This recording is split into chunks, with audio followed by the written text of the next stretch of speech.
حضرت بلال حبشی رضی اللہ تعالی، بڑا مشکل نہیں، اکیلا آدمی، غریب آدمی، مکے کے سارے سرداروں کے قابو آ گیا ہے۔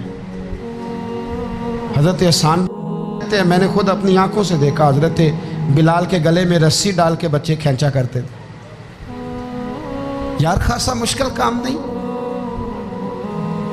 امیہ بن خلف ڈنڈوں سے مارتا ہے، آپ کے ہاتھ اور پیر چارپائی کے نیچے رکھ کے تو اوپر بیٹھے رہتے بڑی بڑی دیر، بڑی تکلیف نہیں، بڑی اذیت نہیں، لیکن حضرت بلال حبشی فرماتے ہیں پھر میں نے وہ سارے دکھ مٹتے دیکھے۔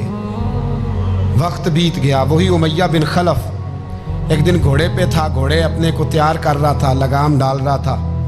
حضور علیہ السلام گزرے تو فرمایا کیا کر رہے ہو؟ کہنے لگے اس گھوڑے پر بیٹھ کے آپ کو شہید کروں گا۔ تو حضور فرمانے لگے تیاری کر لے، تجھے قتل میں نہیں کرنا ہے۔ پھر جنگ کے موقع پہ نا ہلکی سی خراش لگائی رسول پاک نے اسے، یہاں گلے پہ، تڑپتا تھا، روتا تھا، سسکتا تھا۔